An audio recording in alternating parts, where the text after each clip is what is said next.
And welcome everybody to KMMU Radio.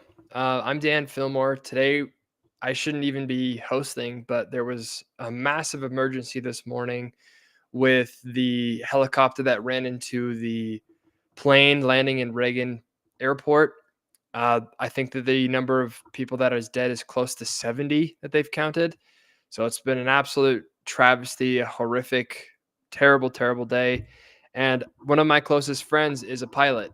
And so I figured it would be helpful if we could get him on and we could just talk a little bit about what has happened, who's to blame, what we could do to fix this problem so it never happens again, and just go through a couple of questions. So without further ado, I'm going to bring in one of my closest friends, Riley Robinson. He is a pilot. He's been a pilot at um, Grand Canyon something. He'll talk more about that specifically, but he's been a pilot now for a long time. He does private charter flights into the Grand Canyon from Las Vegas, and by no means is he the smartest person when it comes to regulations and plane knowledge, I guess, especially in the Reagan Airport, but he does know a lot about planes and he knows more than I do. And he knows more than the average Joe.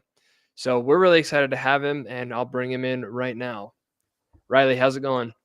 Good. Thanks for having me on. Thanks for having me on. Whoa, what the heck? Oh, can you hear me? Oh, can you hear me? You sound like an alien. Oh, really? Oh, really? Let me see if I can fix And there's that. some bad echo. Okay, we're gonna cut you out, Riley. See if you can figure that out.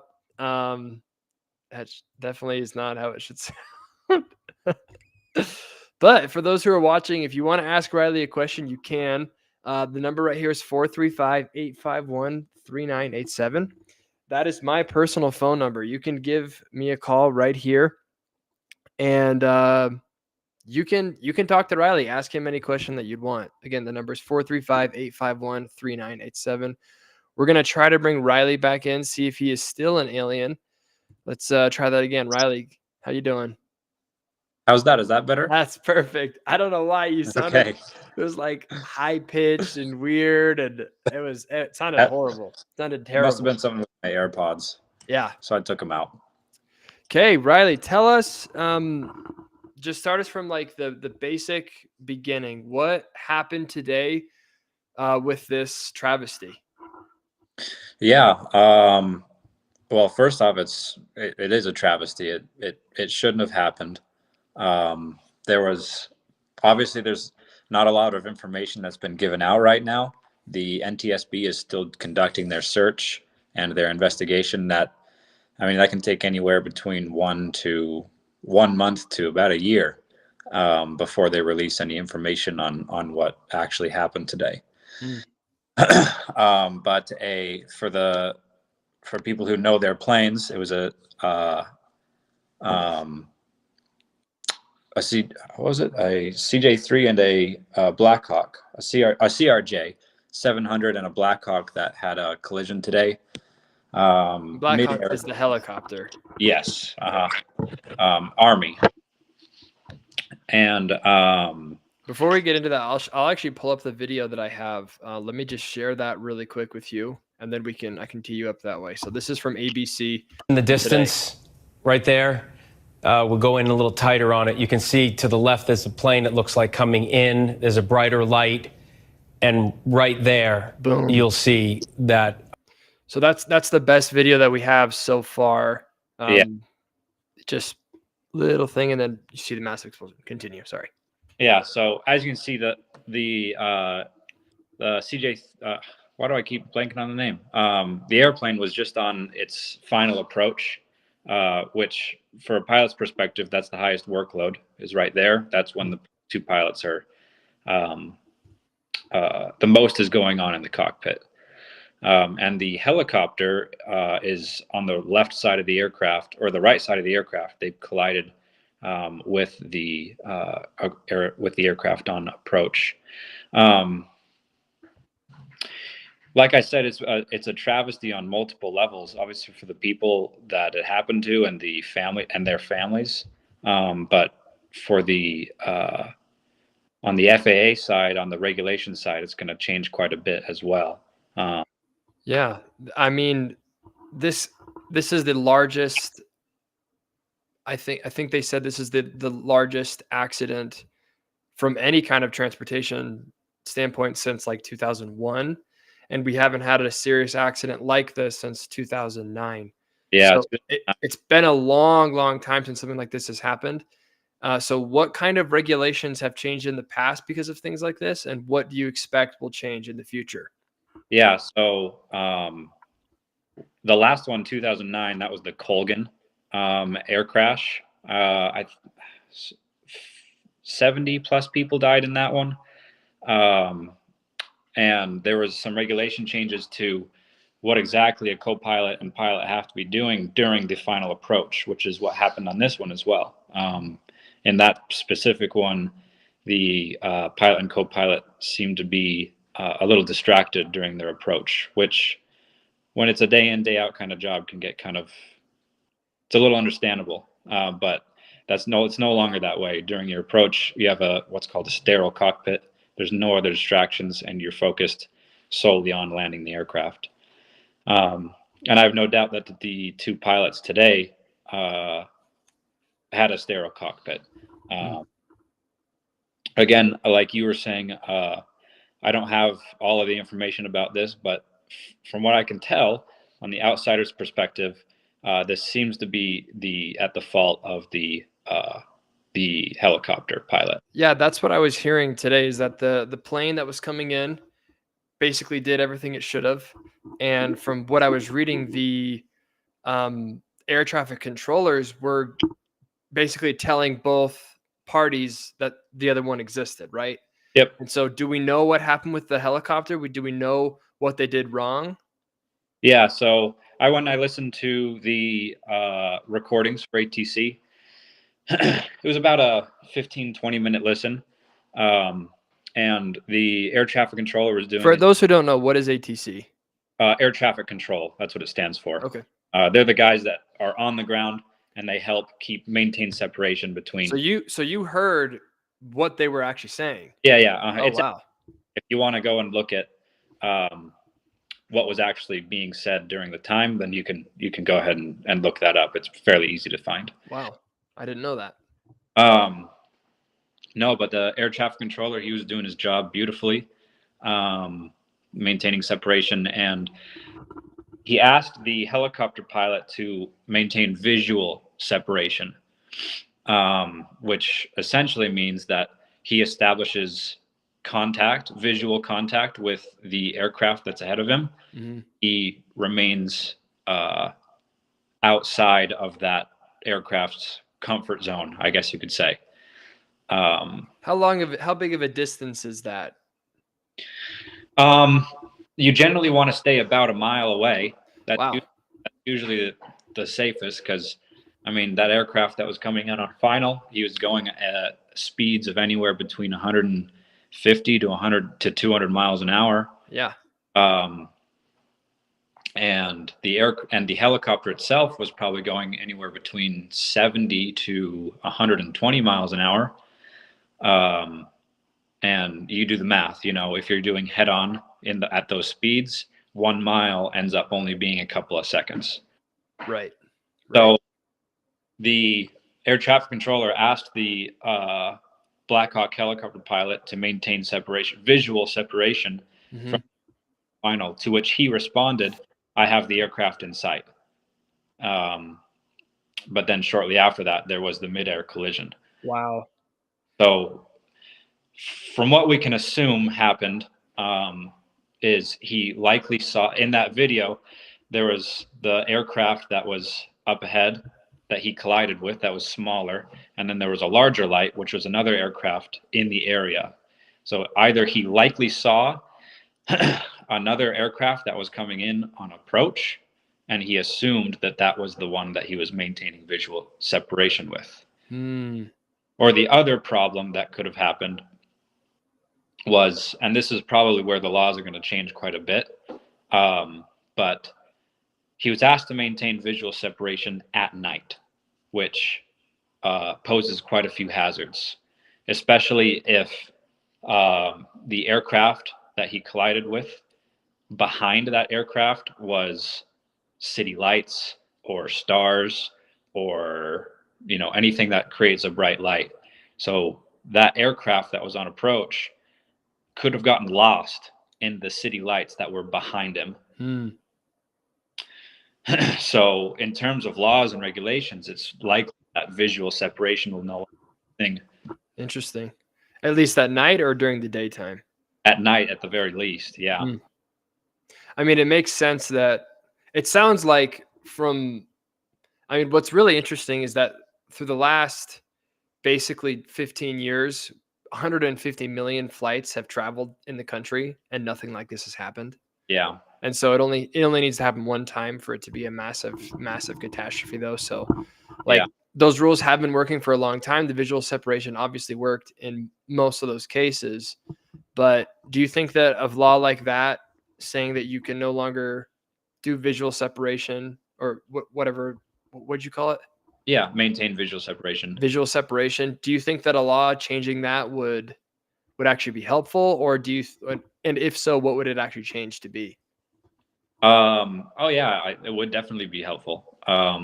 It could pose a lot of problems with like training for student pilots who are trying to build hours and stuff like that. But on terms of one of the busiest airports in the world, like something like this should have been implemented a long time ago. And just to give also a kind of a little bit of background about this particular airport I think it was about 7 or 8 months ago, Congress went to the airport and they were essentially asking for the ability to have more aircraft come into this airport, and the airport denied Congress's appeal. But Congress overrode their denial, and they Really for aircraft to come in. Interesting. So these guys that work in ATC, like, they've got to be on their game. And from what I can tell, the guy today, he was. So from your perspective, the people at air traffic control really didn't do anything wrong. I don't think so. Okay. It seems like he was doing the job correctly. What I could hear on radio. And it sounds like the helicopter. I mean, I don't know how, like you mentioned, if you're flying at night and there's a million lights all around you, and there's one plane over here and there's another plane over there, and they say maintain visual separation, he might have thought that he was separating himself from this one, and in reality, it was this one he had to do. Is there a way that that's usually like communicated, or is it just?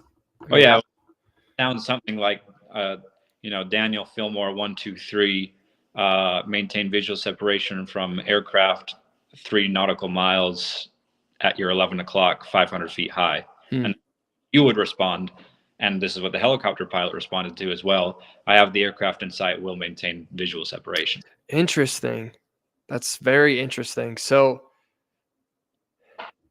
yeah, I don't know, like, if he knew where it was, he knew the elevation, he knew the plane, what happened? Yeah. I mean, your guess is.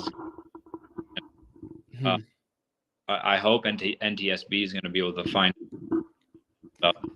Do you have any like, when will that update happen? Do we have any idea of like when the investigation will start to actually produce fruit? I mean, it seems like it's obviously a big case, and Trump commenting on it as well. It seems like it'll be a little bit faster. NTSB will kind of kick it into high gear. I hope so. Because what would annoy me the most is if this is a piece of tragedy in news, and then we forget about it next week. Yeah. Which is what happens with the news, is like something really crazy will happen, and then it's just like a week later, it's kind of like, yep. And like, we should know what happened. We should know what happened tomorrow if we can. Like, those are questions that need to be answered quickly, because now how many people are terrified to use this airport, and how many people are now scared to get onto planes, when in reality, flying is like the safest way to get around. Yeah. So we got to figure it out quick, and we got to figure it out and do it right. And so you have confidence. You think that they'll do it faster than usual? Yeah. I mean, within the week, probably not. But hopefully it'll be within the month. These investigations take a lot of time. Yeah. There's a lot to actually go through. Not only on, ATC side, but on the maintenance side, on the air carrier side, and the military's involved now too.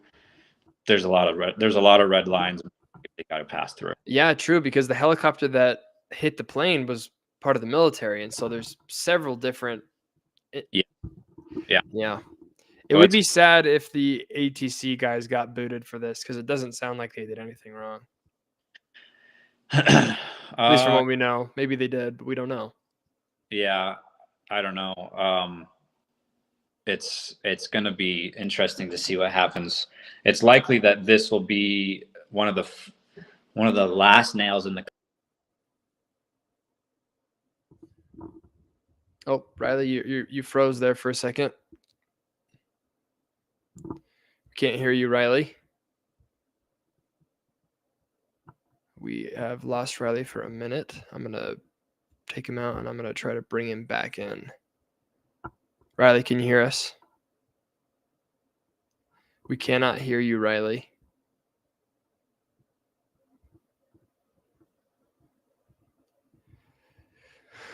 Well, while Riley's working that out, I will just talk for a minute.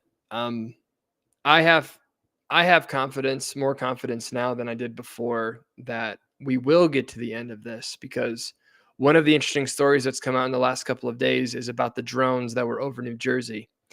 New Jersey had all these drones coming over, and people were theorizing that it was the Iranians, that it was the Chinese, it was the Russians, it was our own government spying on us, all this stuff.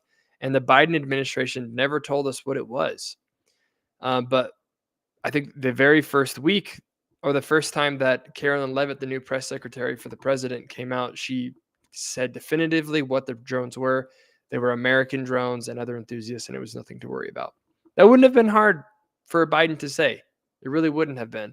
So hopefully Trump can get to the bottom of this and either create some new laws to protect against things like this, or get rid of those who were incompetent that are responsible for it. So I'm going to see if we can bring back Riley, see if his audio is working. Riley, can you hear us? I got nothing on you. Try to exit out of the program and then come back in. Okay, we're going to see if we can't get Riley to join us back in a second. If he can't, then I'll just do it on the phone. Riley, can you hear us? Hey, there you go. All right. We're back. I'm not sure what happened there. Yeah, that was weird. So we were talking about your confidence in the Trump administration being able to get this done quickly, maybe not within a week, but at least within a month.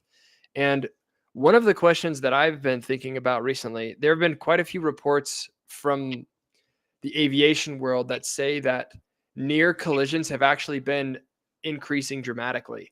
That in the last 5 or 10 years, there has been more very close calls than ever before.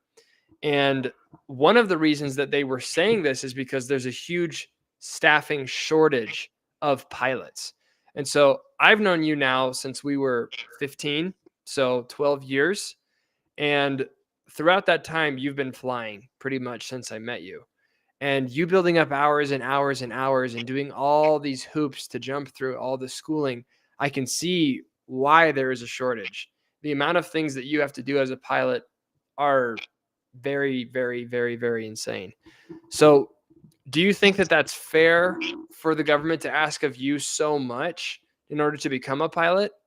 Or do you feel like it could be easier for you? Yeah, that's a good question. If I were to go and move to, the UK or somewhere out in Europe, their pilots, they're flying, the big guys, they're flying for big airlines when their pilots only have 500 hours or less. Really? Yeah, and there's a 1,500 hour rule here in the United States, So which it's 3 times as more hours here. yeah, and even at 100 hours, there's some countries that will hire you, which is Really? insanely low, insanely low. That seems low. Maybe Um, 500 is closer to what we'd want. yeah, I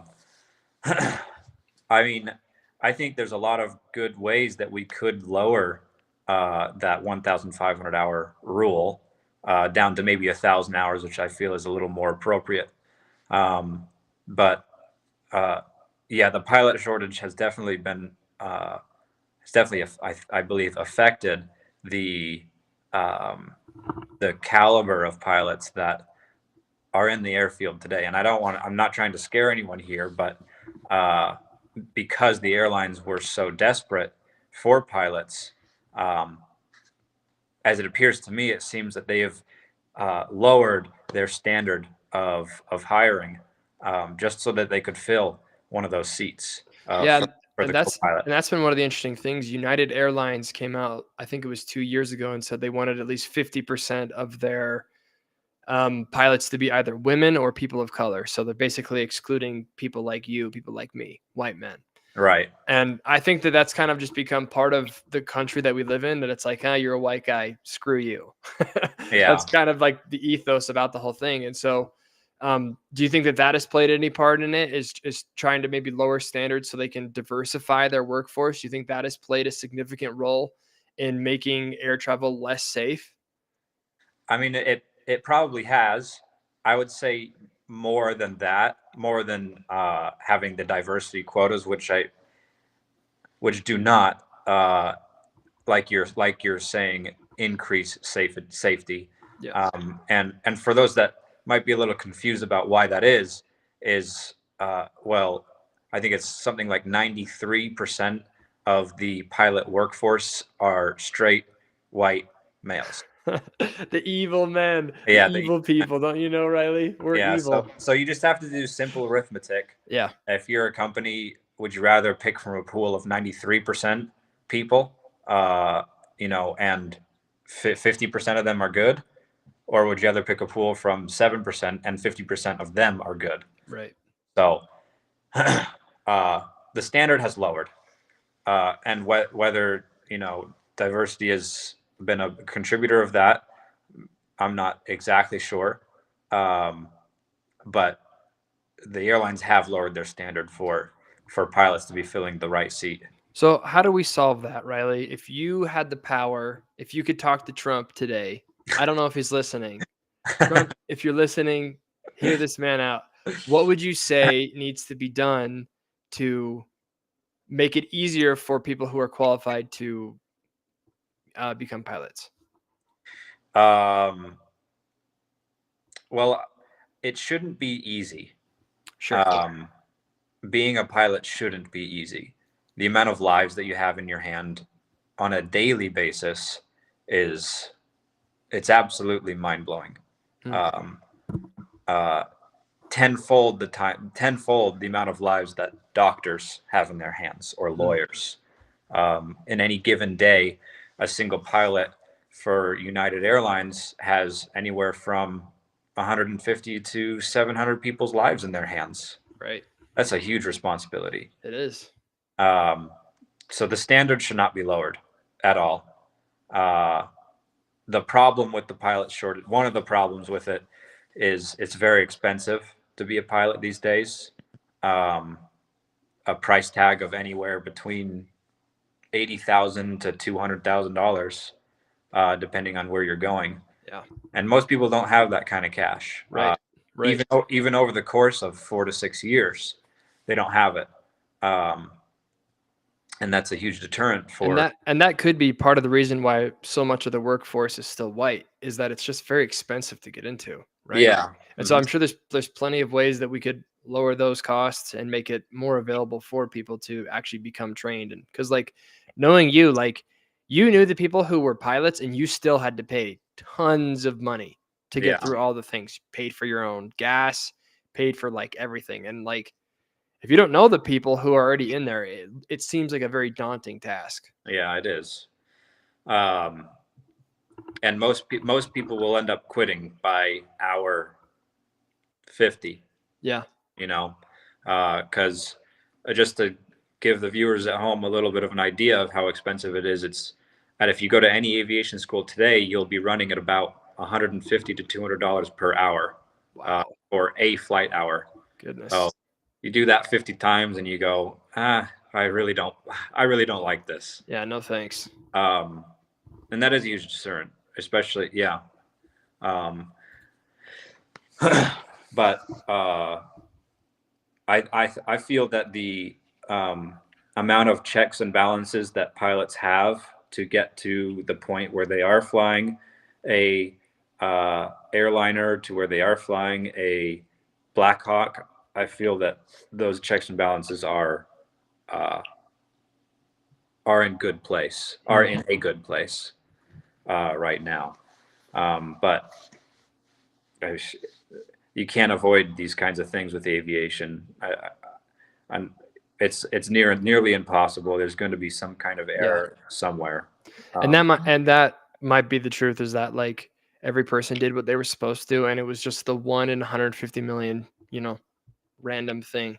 Yeah. That it, like, eventually if you flip a coin enough times, it will land directly on its side. Yeah, Although that's exactly. not probably won't happen in your lifetime if you do it, but Yeah. eventually there's a possibility for it. Yeah, and you look at the amount of, airlines crashing in the 1950s and 60s and 70s versus today, it's absolutely astounding. It's absolutely astounding. Like, tenfold the amount of crashes, mid-air collisions there were back in the day than there are today. Interesting. The amount of technology we have is improved quite a bit. And today, well, that's good to hear. Yeah. And today was a double whammy. That's why I'm saying it's going to change a lot of things with law.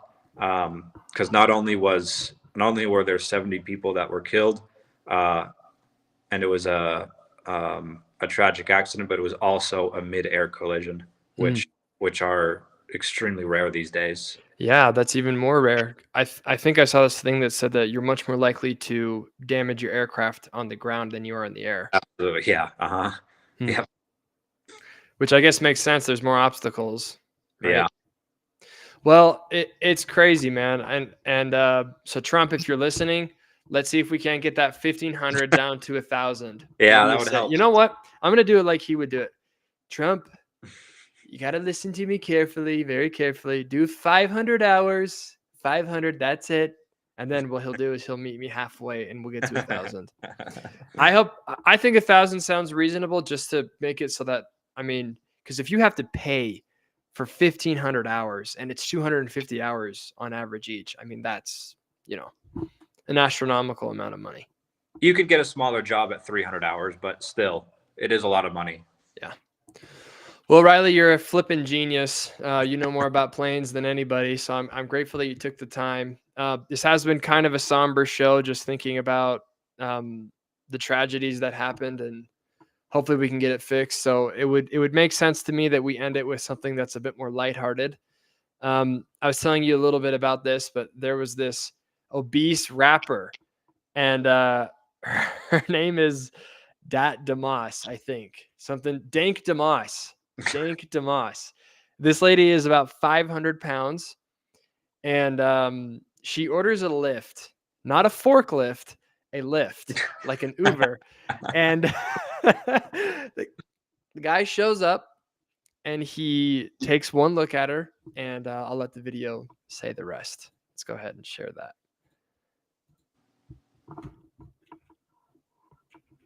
What am I doing? Mom, my car is small. I can fit in this car. But believe me, you can. Yes, I can. Believe it. So, I'm sorry. What am I doing about my money? I'm going to cancel you. You're not going to be charged. So you telling me I can't get in the lift because I can't fit in your car? Yeah, you need to order a bigger car. What makes you think I can't fit in the car? Yeah, I'm sorry. What makes you think I can't fit in this car? Because the car is small in the back. My best friend has a Benz that's newer than this that I can fit in. That's the same size. Yeah, I'm sorry, I can't. So you really telling me I'm too big to get in your car, so I gotta order another lift? Yeah. And to be more specific with you, I got very tired. Okay, that's about it. So, Riley, why wouldn't he let her in the car? I'm asking the same question that she's asking. What makes you think I can't fit in there? Oh man. Tell me, Riley. I don't know. Well, it seems to me that he didn't want to damage his asset there. That car seemed like to be his livelihood, so Yeah, exactly. And the craziest thing, so that video went super viral yesterday. She's suing him. And her lawyers are claiming that this man discriminated against her based off of an immutable characteristic, size. yeah. I don't know about you, but I was not born 500 pounds. I wasn't born 200 pounds. What I weigh now, were you? I think I was 7 pounds, 10 ounces or something like that. Yeah, it's so silly. And I mean, if I was this lady's lawyer, I'd say, you know what, I'm going to switch sides, because I would go to the other guy, because I think he actually has a case. Yeah. Where, like you said, this guy's tires, maybe they're not the best. Maybe his suspension has had issues in the past. And so he sees this woman, this larger than life woman, show up, and he's just like, you know what? I'm not going to risk it. Little did he know he was messing with Dank DeMoss, though, who was going to film it and make a big ol' stink about it. What's your take? I just wonder, at what point do you take responsibility for anything? Yeah. Yeah, for anything. You spill coffee on yourself, that's McDonald's fault. You overeat your whole life, that's not. Also McDonald's fault. That's also McDonald's fault. Yeah, it does seem to be like a larger commentary, I guess, on our society, that some people could legitimately make the case that you being a 500-pound person, and this girl doesn't look like she's tall either. Like from the pictures I've seen, she looks 5'6", 5'8". So that's like, you have to be consuming so much food on a daily basis to maintain this. And somehow that is a characteristic that is immutable. I don't get it. Yeah, and rather than face the facts of it and you know, try to fix the problem that she has, she'd rather just avoid that and go into a lawsuit, which doesn't really quite make sense to me. Yeah, and as a rapper, I'm not gonna lie, I did look her up on Spotify. I actually did. And why don't we listen to some of her music, just for the audience? Let me pull something up. I didn't have this planned, but you're gonna be amazed by her incredible talent. Let me just pull this up really fast.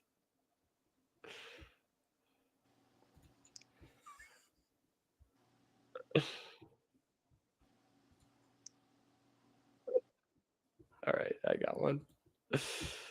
All right.